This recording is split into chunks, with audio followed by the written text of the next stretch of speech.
తెరచాటు ఉండి ఎందుకు పవన్ కళ్యాణ్ గారికి సపోర్ట్ చేయట్లేదు అంటా ఉన్నాను. ఎందుకు చెయ్యాలి అని నేను అడుగుతా ఉన్నాను. ఎందుకు చెయ్యాలి? నేను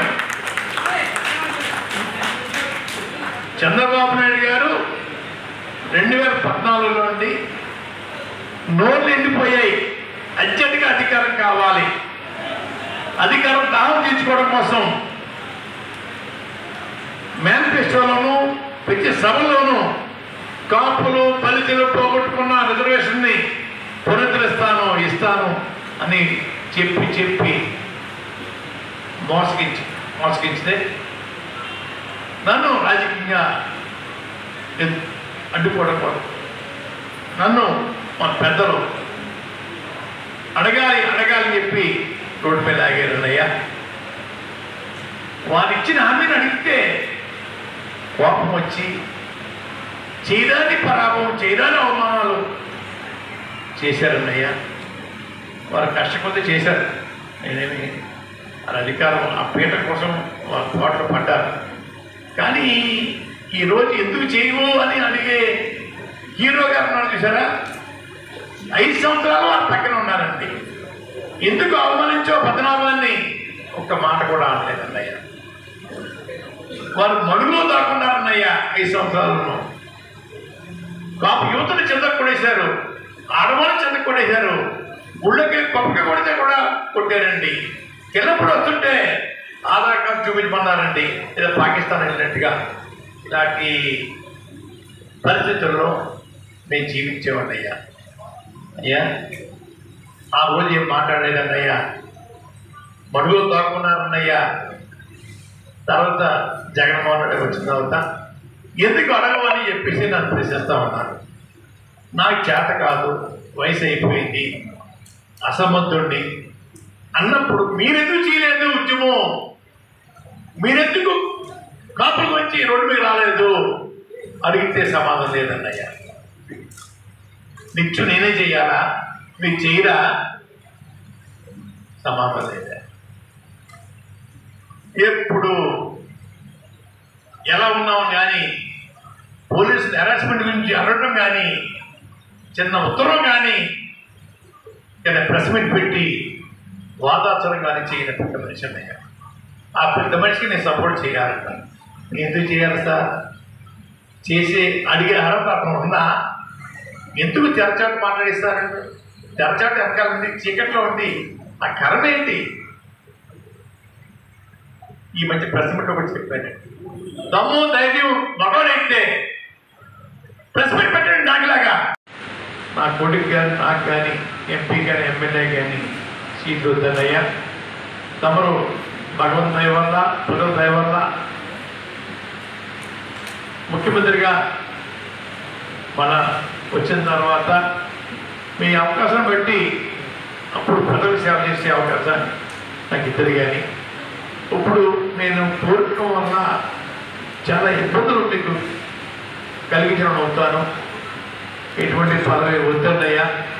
ఆల్రెడీ తమ పదవులు అందరికీ అనౌన్స్ చేశారు, ఎమ్మెల్యే పదవులు, ఎంపీ పదవులు. వారిని ఖాళీ ఇచ్చి నేను పుచ్చుకోవడం వల్ల నాతోటే పోదండి. ఈ 23 జిల్లాల్లోని ఈ పూర్వం 13 జిల్లాల్లో చాలామంది మిత్రులు ఉన్నారండి. ఉద్యమ సందర్భంగా అందరూ కూడా ఒత్తిడి చేసి మిమ్మల్ని ఇబ్బంది పెట్టే అవకాశం ఉంటుంది.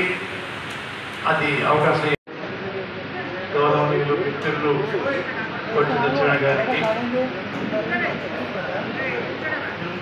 జిల్లా కాపు సంఘ అధ్యక్షులు చిన్నమరాయుడు గారికి, వేదిక మీద ఉన్న గౌరవ పెద్దలకి.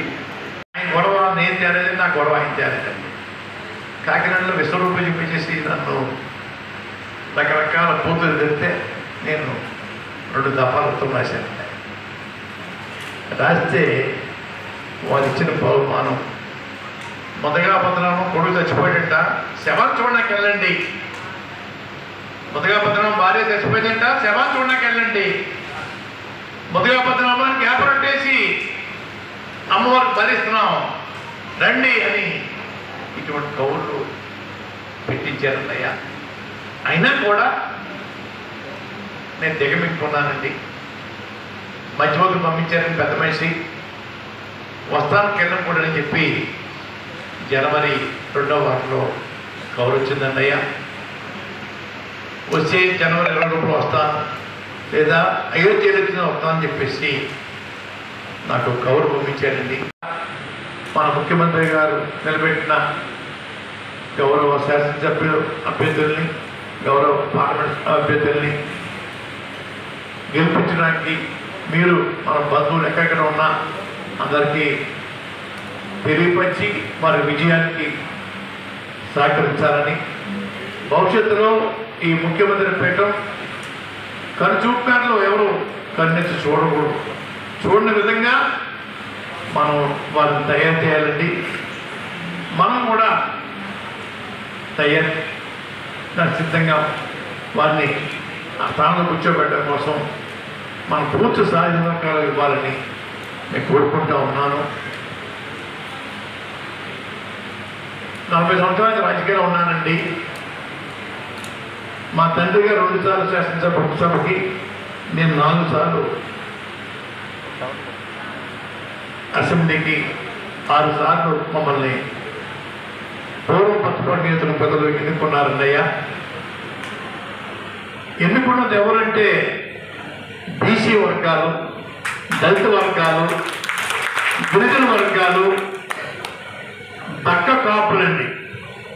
పెద్ద కాపులు కాదండి, పక్క కాపులు. వీరందరూ దయతోటి రూపాయి ఖర్చు లేకుండా 6 సార్లు మనం ఓటేసి రాజకీయ పిచ్చి పెట్టారన్నయ్యా. ఎప్పుడు వాటమి తెలియని నియోజకవర్గం నాకు. అలాంటిది రావులపాలెంలో విజయభాస్కర్ గారి సభలో కాపులు కొడితే రండి మమ్మల్ని పరామర్శ చేయాలని చెప్పి పదే కోనసీమ పెద్దలు వచ్చి అడగటం, అయ్యా మా మర్యాద పోయింది, మా పరువు పోయింది, ఎమ్మెల్యే పదవి రాజీనామా చేయబట్టే దానికి సుముఖం వ్యక్తం చేశాను అయ్యా. ప్రజలు ఏంటి మాకు సేవ చేయడానికి ఎమ్మెల్యే అనుకుంటే వారి కులానికి సమస్య వచ్చిందని కులం పుట్టారని చెప్పేసి రాజీనామా చేయటం మంచిగా లేదని నన్ను పాతాళానికి వారు నెట్టేయడం జరిగిందన్నయ్య. రాజకీయ సమాధి కట్టడం జరిగిందన్నయ్య. రాజీనామా చేసిన రోజున ఒక్క కాపు శాసనసభ్యులు నాతో మాట్లాడడానికి భయపడ్డారన్నయ్య. నమ్మరు మీరు. కాపుల కోసం రాజీనామా చేస్తే ఒక్క కాపు ఎమ్మెల్యే రాజీనామా చేసిన అనంతరం నాతో మాట్లాడలేదన్నయ్య.